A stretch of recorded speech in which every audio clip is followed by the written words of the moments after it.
قد افلح المؤمنون الذين هم في صلاتهم خاشعون۔ اللہ کہتا ہے کامیاب وہ شخص ہے جو اپنے اندر خوبیاں پیدا کرے۔ اگر آپ کامیاب بننا چاہتے ہو تو پہلی خوبی اپنے اندر یہ پیدا کرو، جب مسجد میں نماز پڑھنے کے لیے جاؤ اور اللہ اکبر کہہ کے نیت باندھو تو تمہارے ذہن میں، دماغ میں اللہ کے سوا کسی کا خیال نہیں آنا چاہیے۔ کیونکہ جب انسان اللہ اکبر کہہ کے نیت باندھتا ہے تو ہاتھ کان تک کیوں اٹھاتے ہیں؟ ہاتھ کان تک اٹھا کر انسان اشارہ کرتا ہے خدا میں نے ساری دنیا کو پیچھے ڈال دیا، اب میری نظر میں سب سے بڑی ذات ہے تو اللہ کی ذات ہے، اللہ کے سوا کسی کی ذات نہیں ہے۔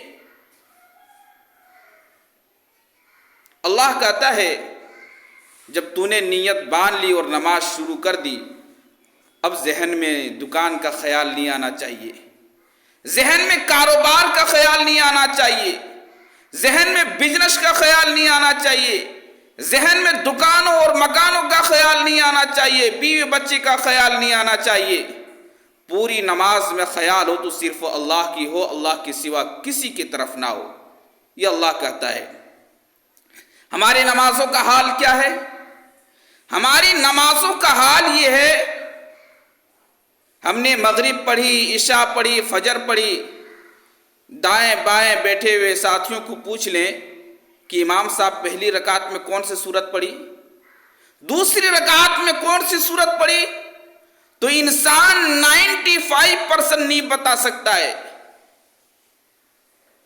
95% نہیں بتا سکتا ہے۔ ہم نماز پڑھتے ہیں، اس رب کے سامنے کھڑے ہوتے ہیں، ہمارے ظاہر کو دیکھتا ہے، ہمارے باطن کو دیکھتا ہے، ہمارے جسم کو دیکھتا ہے، ہمارے دل و دماغ کو بھی دیکھتا ہے۔ میرے محترم بزرگ دوستو، آپ نے سنا ہے شیخ الاسلام حضرت مولانا حسین احمد مدنی رحمہ اللہ کا واقعہ حضرت کا سناتا ہوں۔ مسلمانوں، تمہیں سن کر تمہارا ایمان تازہ ہوگا۔ حضرت ٹرین میں سفر کر رہے تھے، ٹرین اسٹیشن پر رکی، حضرت نے اپنے ساتھیوں سے کہا چلو پلیٹ فارم پر اتر کر جماعت سے نماز پڑھتے ہیں۔ حضرت نے امامت کی، نیت باندھی، ابھی پہلی رکعت پڑھی تھی، ٹرین نے سیٹی ماری، ٹرین اپنے جگہ سے چلی ہلکی سی، پیچھے جتنے لوگ کھڑے تھے انہوں نے نیت توڑ کر کے بھاگ کر کے ٹرین میں بیٹھ گئے۔ حضرت پہلی رکعت بھی اطمینان سے پڑھی، دوسری رکعت بھی اطمینان سے پڑھی، ٹرین تھوڑی دور چلی پھر واپس آ گئی جہاں سے چلی تھی۔ کیوں؟ حضرت امام حسین احمد مدنی کے بغیر ٹرین نہیں چل سکتی ہے۔ حضرت نے نماز پوری کی، اپنے جانماز اٹھا کر ڈبے میں آ کر بیٹھ گئے۔ اب جو لوگ نیت توڑ کر کے بھاگے ہوئے تھے وہ بہت پریشان حضرت کے پاس آئے، کہنے لگے حضرت ہم آپ سے ایک بات پوچھنا چاہتے ہیں۔ حضرت نے کہا پوچھو، کیا پوچھنا چاہتے ہیں؟ کہنے لگا کہ ہم نے آپ کے پیچھے آپ کے ساتھ نماز شروع کی تھی، ٹرین نے سیٹی ماری، ٹرین تھوڑی دور چلی، ہم نیت توڑ کر کے ٹرین میں بھاگ کر کے بیٹھ گئے، آپ نماز پڑھ کر کے آئے، آپ پر کوئی اثر نہیں ہوا، آخر وجہ کیا ہے؟ حضرت نے جو وجہ بتائی اس قرآن کے عین کے مطابق ہے، الذین هم فی صلاتهم خاشعون۔ حضرت کہتے ہیں ٹرین کی سیٹی کی آواز ہم بھی سنتے تو میرا بھی وہی حال ہوتا جو تمہارا حال ہوا تھا۔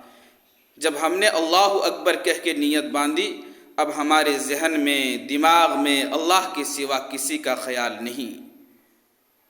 میرے محترم بزرگ و دوستو،